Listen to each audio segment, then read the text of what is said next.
So, you probably have no small number of questions, and rest assured that they will be answered before this video's out. First, let's get the shilling done. Please hit the like and subscribe buttons and leave a comment down below. Even if it's just a little hi, it helps me out in the algorithm. Thank you. Anyway, let's begin with why I'm uploading on a Sunday, which I don't normally do. Well, you can consider this a little bit of a sermon of a particular shade. The crossroads of pop culture and religion.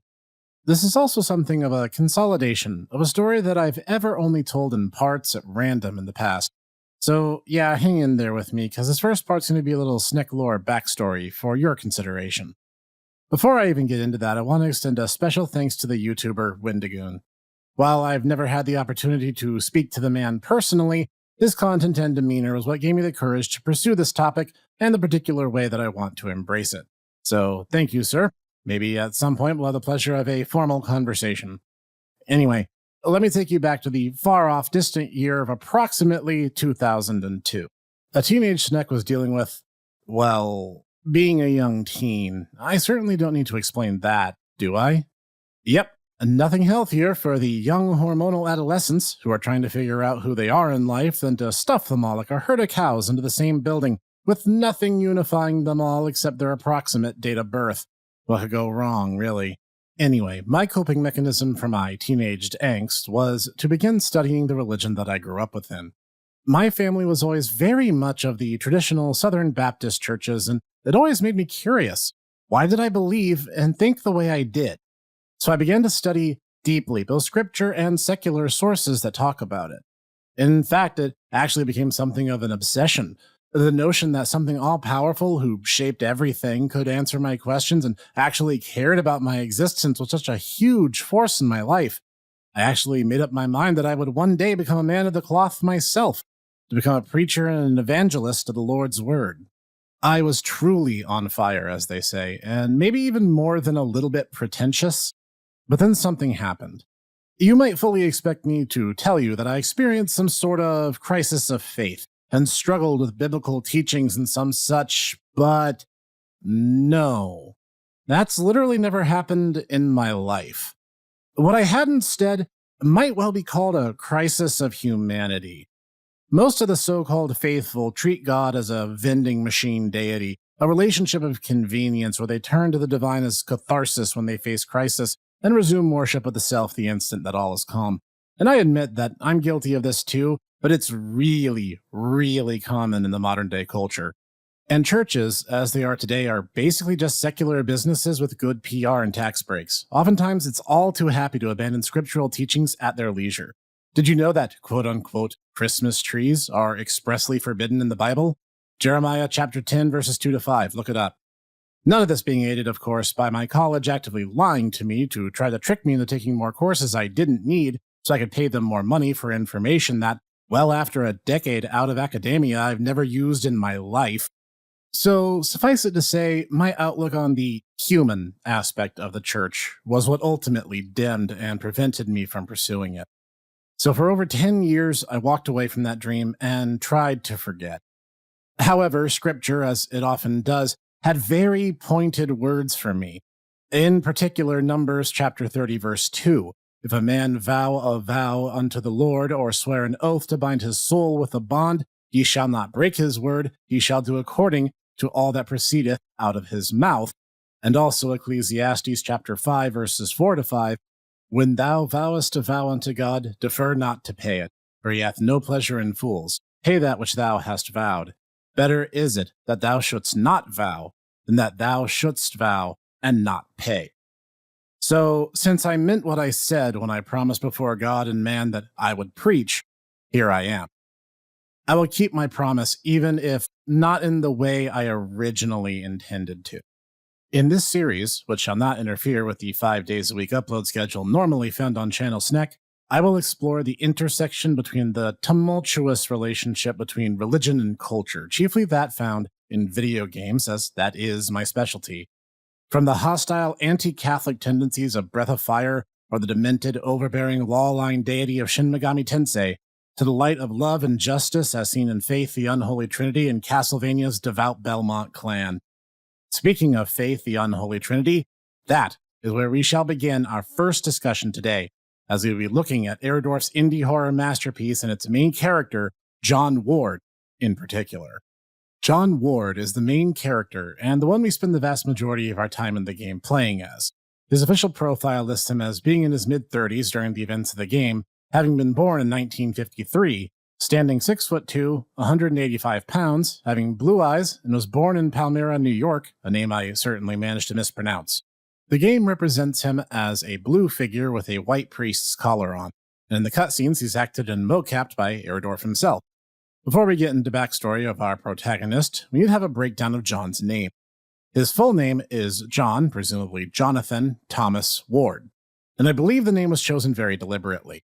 The biblical John was a zealot, a preacher in his own right, and cousin to Jesus. His middle name being Thomas, referring to the biblical doubting Thomas, who initially didn't believe his friends when he was told that Jesus rose from the dead, and would continue to doubt until he was able to place his finger in the wounds on Jesus' arm. And lastly, John's family name is Ward.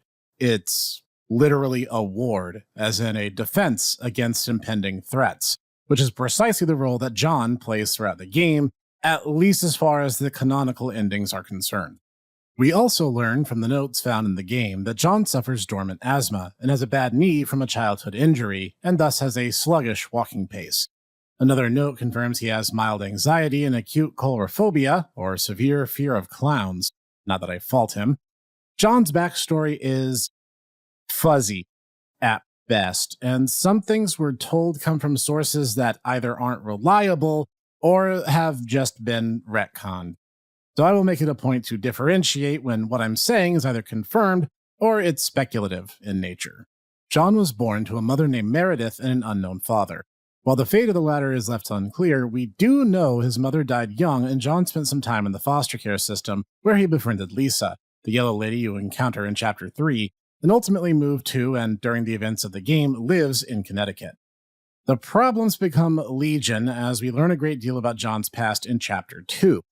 However, Chapter 2 also is a dream sequence, or is it, and is likely to have at least a little metaphor throughout, as we learn a great deal about an orphanage, a nun-turned-satanic cultist, and enough missing children to facilitate a new Freddy Fazbear's restaurant. Honestly, I read through the Faith the Unholy Trinity wiki to try to make heads or tails of it, but frankly, it factors so little into the main story that, in truth, it could all have been figurative, and the plot of the game would still work just fine. In fact, some of the notes in Chapter 2 referenced twins, and as of a more recent update, all mentions of twins in the chapter were scrubbed from the game. Not confusing at all. Nope. Anyway, the story actually begins in a flashback we only see in Chapter 3, with now Father Ward having been ordained in the church, working alongside Father Allred as they head to a local residence to investigate potential demonic possession. There, they meet Bob and Cindy Martin, who are deeply concerned with their daughter Amy and her recent erratic behavior. Fearing that the supernatural was at play, they called upon the priest to drive the evil out of Amy, only to find that, yes, in fact, it's demons, and a particularly nasty one that has possessed Amy and drove her to kill her own parents in rather demonetizing fashion, if you get my drift. Let's just say it's insanely brutal. Play the game for yourselves to find out the details. Anyway, John is the sole survivor and, in terror, flees the house, but not before being met by a particular angel of light. And real quick, and for definitely no reason whatsoever, let me draw your attention to a verse here, 2 Corinthians chapter 11, verses 14 and 15. And no wonder, for even Satan disguises himself as an angel of light. So it is no surprise if his servants also disguise themselves as servants of righteousness. Their end will correspond to their deeds. Yes, Erdorf himself has confirmed that this encounter is satanic in nature, and John was tricked into fleeing and surrendering his attempt to rescue Amy from the demonic forces, presumably making it much harder for himself when he returned a year later. He then spends the next said year either in a mental institution or attempting to have a normal, secular, domestic life. He even marries a woman named Molly, originally Karen, fun fact, though that ends up in divorce, in no small part because John cannot let go of the past. So he takes up his old priest collar and cross and returns to the Martin house 1 year later, the event signifying the start of Chapter 1. So there are a lot of possible branches from here depending on what ending you get, and I'll touch upon some of the relevant ones as we go. But before we do that, let's talk about some of the implied realities that John Ward must have undergone. That being, what is it exactly that you need to do to become a priest in the Catholic Church? This is largely unfamiliar territory for me, as this was not the sect I grew up in. But thankfully, the internet is a thing, so I was able to literally just look it up. While it varies a little depending on where you are and the requirements of the communities or church in question, John would need, at minimum, a high school degree to his name. However, it is much more likely that he has at least a bachelor's degree, presumably in theology, philosophy, or a related discipline. He also would have completed a stay in seminary, extensive training, and ordained in the church, a process that can take anywhere between 6 to 8 years. He also must have been found in compliance with the Code of Canon Law, such as that this was undertaken of his own free will, that he was found to be of faithful heart and knowledgeable about his role as a priest and figure in the church, be of proven maturity and integrity, and also be mature and of age, as you cannot be a priest under age 25, though you can begin the process as early as your senior year in high school. This also implies John was baptized and confirmed within the Catholic Church, and that after both interviews with church elders and psychological evaluation, he was deemed fit for his role as a priest. And unfortunately for us, he's also the main narrator of the events of the game, and Chapter 2 exists. So, throughout the game, John is quiet and fairly reserved, holding his cards pretty close to his chest, and his demeanor changing depending on which of the game's multiple endings you manage to obtain. In the bad endings of Chapter 1, John is more put upon and defeated, but in the best ending, when faith endures, he's more optimistic that he did everything he realistically could, given the situation. In Chapter 2, if you get the good ending and keep Father Garcia alive, John sounds more determined and resolved, but clearing Chapter 2 but losing Garcia along the way during that final boss encounter, he's much more hesitant and unsure of himself, even though Garcia is canonically alive, because I remind you, Chapter 2 is a dream. But not really, because it's also real, or at least loosely based on real events somehow. Also, I just want to take this moment out to say a big thank you to the people who write and maintain the Faith, the Unholy Trinity wiki page. Normally, I'd say this kind of shout out for the end of the video, but I've been reading through that as I've been putting everything together, and I gotta say, there's not too many fan wikis that have footnotes that read, "This plot point was poorly written on the game dev's part, so we're literally going to just ignore Word of God and deem it non-canon." I am legit in awe. And Chapter 3's endings vary depending on you completing the 3 optional boss fights, and if you save every life you actually can, with John's end result being better, the better you do. Okay, this episode's already ending up way longer than I expected already, and I don't have time to re-let's play the entire game, so let's get to the point. A man with asthma, a bum knee, a college education or approximate equivalent thereof, armed with just a cross, saving the day against actual, literal demons and an entire organized cult that surrounds them.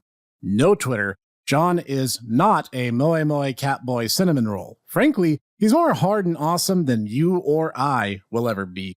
Seriously, go to John's page on the Faith Wiki and just read it top to bottom and see the crap this one man has to put up with. So for the final leg of this journey, we need to take a look not at John himself, but who stood in opposition of him. Final warning, this is going to get into spoiler territory, so stop right here if you don't want to get into that. But the game's been out for a while, so why haven't you played it yet? Anyway, Gary's mother, Miriam, while a focal point of opposition to John is just a human, even if she did end up a portal to hell, she didn't ultimately end up doing that much, per se. Not directly, anyway. We're going to need to go outside the realm of the game to discuss the 2 named demonic antagonists, those being Malphas and Gary Miller. While Gary may be a regular human being, just like you and me, the thing piloting that flesh suit is definitely not. In the battle against the game's true final boss encounter, the song that plays helpfully informs us of Gary's true identity, Astaroth. So, let's start with who Astaroth is according to available sources. Demonology is a strange study, to say the very least. Anyway, Astaroth's name is likely a permutation of the otherwise unrelated Phoenician goddess Astarte, and the first reference to him appears to be the Book of Abramelin, I don't know if I said that right, penned sometime in 1458 AD. He's also mentioned in the Pseudo-Monarchia Daemonium and the Lesser Key of Solomon, where he is said to be a powerful duke, subordinate only to Satan himself. He is said to have 40 legions of demons at his disposal, making him one of the highest-ranked members of Hell's numbers. He is depicted as a naked man with large feathered wings, a crown atop his head, riding a large beast with reptilian wings and tail, and is said to have dominion over snakes, which is not really Gary's MO. But remember, Astaroth was hitching a ride in a human-like meat suit and was likely bound by these conventions. Malphas, meanwhile, is strongly associated with birds, with a human-like shaped body with full arms and legs, but feathers, the head of a bird, and large wings. He is said to be a great president of Hell. Hell has democracy. Fascinating. He is of similar rank and standing to Astaroth, also commanding 40 legions and serving under Satan directly. So, yeah, let's just say the deck is a bit stacked against John. While it's likely the world of Faith, the Unholy Trinity maintains its own rules and variations of these figures. Malphas does not look like a bird in this game, and his iconography of birds is present, particularly in Chapter 3. It's not unfair to assume that a lot of this still holds true nonetheless.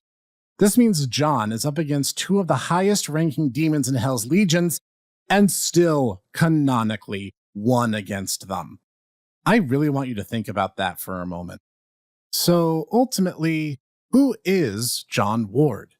He's a quiet, somewhat scarred man with the world stacked against him, and he still pushed through it. Through injury, insult, and the portent of literal damnation placed before him, he did not yield at any point. Armed with his cross and, for one small leg of his journey, a camera and limited light in many cases, John Ward became one of the Lord's most powerful warriors, joining the ranks of the likes of David, the small-built shepherd boy who, with guidance of the Lord, became king. He, too, became exalted in his humility. This is what led him to finally saving Amy Martin, destroying Miriam, Gary, and Malphas, and repatriating the demonic horde back from where they hailed from, and in one ending, at least, and the one I'd like to believe is canon, joining with Father Garcia to bring the fight to the unspeakable directly. Amen. And this has been the Hipster Snek. What did you guys think? Leave a comment down below telling me how I've officially jumped the shark and become cringe. Because joke's on you, I've always been cringe. Continue joining me here for more like this. I don't know what the schedule for these kinds of episodes will be just yet, but expect more in the not-too-distant future nonetheless. Right now, I'm thinking maybe a monthly basis, but we'll have to see how that goes in reality. Anyway, join me here each week for Let's Plays, reviews, Snek Tech, and the Tomodachi Bros podcast. All this and more, and I will see you there.